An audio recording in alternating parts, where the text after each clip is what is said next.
खामोगी थाना सिटी के अहलकार रात गए जबरदस्ती घर में घुसकर औरतों पर तशद्दुद किया और चादर और चार दीवारी का तकद्दुस पामाल किया। मजीद तफसीलात जानते हैं तहसील रिपोर्टर मोहम्मद शहजाद से, जो इस वक्त मुतासरा खवातीन के साथ हैं।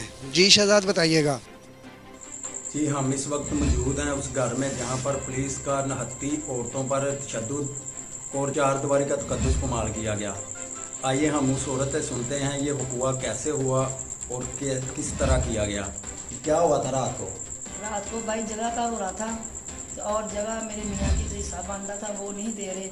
इन्होंने क्या कि सही हिस्सा नहीं देना तो मेरा सोहरा गया ठंड नाल मेरा गया दिओर, इन्होंने मुलाजम लियाने ने लिया के इन्होंने साढ़े को बेइज्जती भी करवाई, मैंने मरवाया, मेरी कमीज़ भी पड़वाई इन्होंने। कोठे ते मेरी बच्चियां सुत्तियां नाल दे कोठे थाने चढ़े ने थले उतरे उत्ते मेरी बच्चियां थले ला के लियाए ने, उत्ते चादर खिंचियां ने मेरी बच्चियां दियां दबके मार के थले लैके आए ने। बकायदा उन्होंने कहा कि तुहानू फैल मार के मार देंगे। ਤੁਹਾਡੇ ਮੀਆਂ ਕਿੱਥੇ ਸਨ? मियाँ मेरा घर नहीं सी, काम से गए सी, दोवें बेटे भी मेरे काम से गए सी। मेरे घर कोई भी नहीं सी, सिर्फ मेरी एक दो बच्चियां सन ते मैं सन, और साढ़े घर कोई नहीं सी है। ਪੁਲਿਸ ਵਾਲੇ ਦਾਖਲ ਕਿੱਧਰੋਂ ਦੀ ਹੋਏ ਸਨ? ਤੁਹਾਡੇ ਦਰਵਾਜ਼ੇ ਥਾਣੀ ਜਾਂ ਨਾਲ ਦੇ ਦਰਵਾਜ਼ੇ ਥਾਣੀ? पुलिस वाले साढ़े नाल दे गुआंढियां थाने चढ़े ने पौड़ियां थाने, उन्होंने साड़ी कंध टप्पी है ते मेरे विहड़े च आए ने, मेरिया बच्चियां तो ला के थले लैके आए ने। ਤੁਹਾਡੇ ਤੇ ਕੋਈ FIR ਪਹਿਲੇ ਹੋਵੇ? मेरे तो कोई FIR नहीं है। ਕਿਸੇ ਕਿਸਮ ਦਾ ਕੋਈ ਕਦੀ ਵੀ ਹੋਈ ਹੋਵੇ FIR ਜਾਂ ਕਿਸੇ ਮੁਕੱਦਮੇ ਦੇ ਵਿੱਚ ਤੁਸੀਂ ਮੁਲਵਸ ਹੋਵੋ? मैं किसी मुकदमे च नहीं है, ना मेरी किसी नाल है। ये मेरे दिओर ने करवाया, दोवें मेरे दिओर ने, एक का नाम सदाकत एक का नाम शराफत है, तीसरा मेरा सोहरा है। ਪੁਲਿਸ ਵਾਲੇ ਕਿੰਨੇ ਜਾਣੇ ਸਨ? पुलिस वाले 4 जाने सन, 2 बंदे पता नहीं नाम लूम सन, उन्होंने नहीं कोई पता। ਜਿਹੜੇ ਪੁਲਿਸ ਵਾਲੇ ਆਏ ਸਨ ਉਹਨਾਂ ਦੇ ਨਾਮ ਤੋਂ ਵਾਕਫ ਹੋ?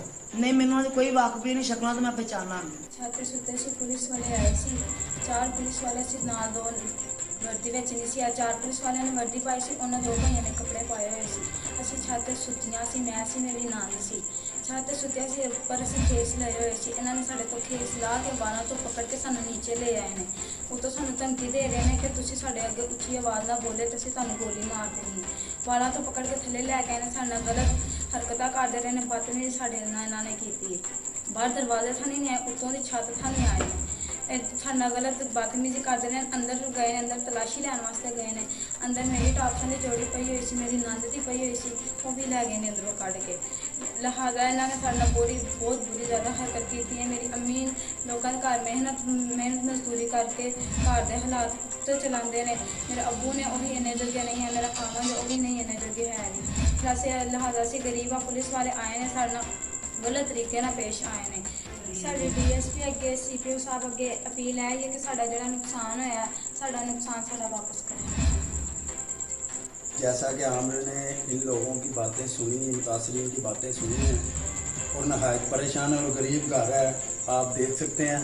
और दूसरा CPO साहब से इन्होंने अपील की है कि हमें इंसाफ दिलाया जाए और इन्होंने ऐनी शाहिदीन से पूछते हैं कि उन्होंने बकुआ ये देखा है, अपनी आंखों से देखा है। आइए देख चलते हैं, उनके पास चलते हैं, देखते हैं। चलो जी।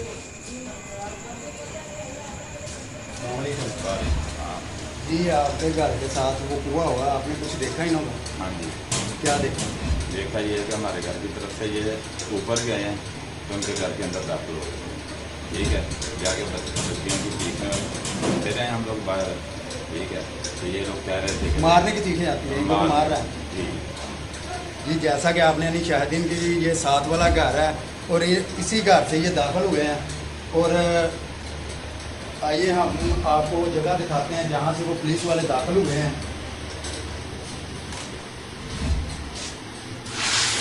देखिए ये घर के अंदर सीढ़ियाँ हैं जहाँ से बंदा बासानी जा सकता है। जी, ये साथ घर है कि इधर से आए हैं और बगैर इजाज़त आए हैं, किसी से पूछा नहीं।